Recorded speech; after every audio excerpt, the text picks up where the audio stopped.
สวัสดีพ่อแม่พี่น้องมาพอกันอีกแล้วพ่อแม่พี่น้องกับซ่องบ่าวสารวัตรเด้อพ่อแม่พี่น้องมื้อนี้บ่าวสารวัตรจะพาพ่อแม่พี่น้องมาหับส้มทองไห้ทองหน้าแล้วก็มาเฮ็ดพวกเขาเนาะกับมาก้างแหยงเนาะนุ่งพริกเขาลายเนาะ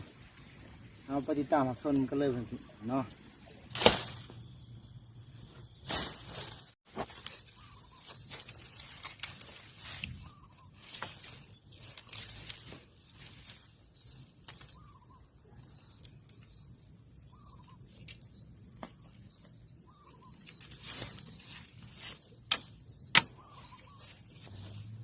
ไป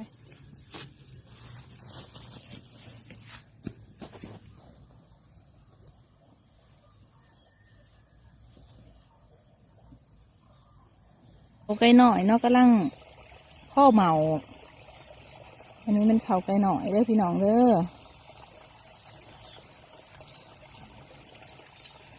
แต่งามอยู่เนาะ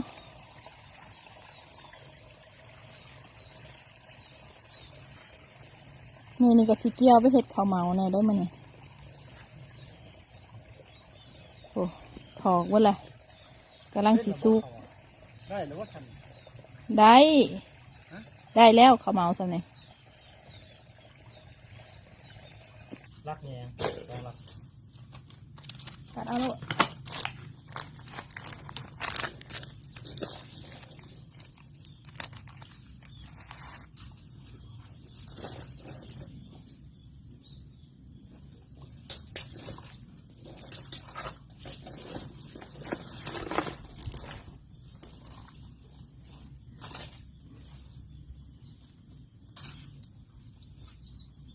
ต้องเอาแจ็คตัดหยามาตายเพิ่ม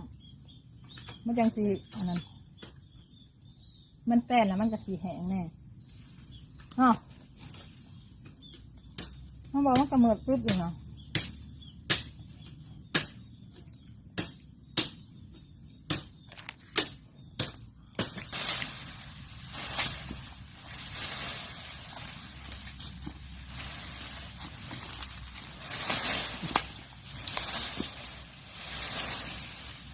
ต้อง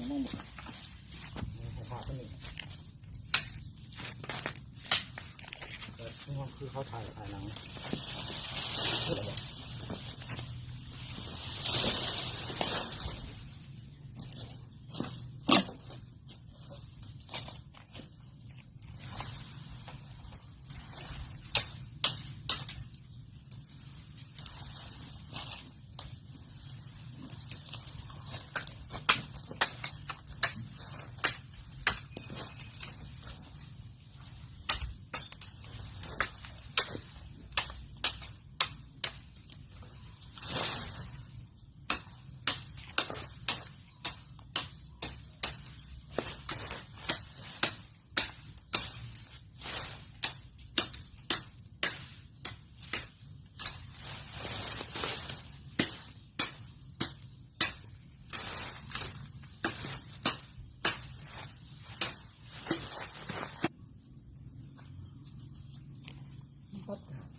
แม่ตาเอกมันอยู่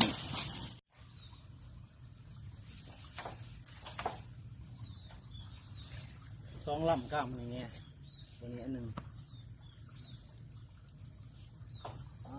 อันนี้มาเนี่ยในกระตา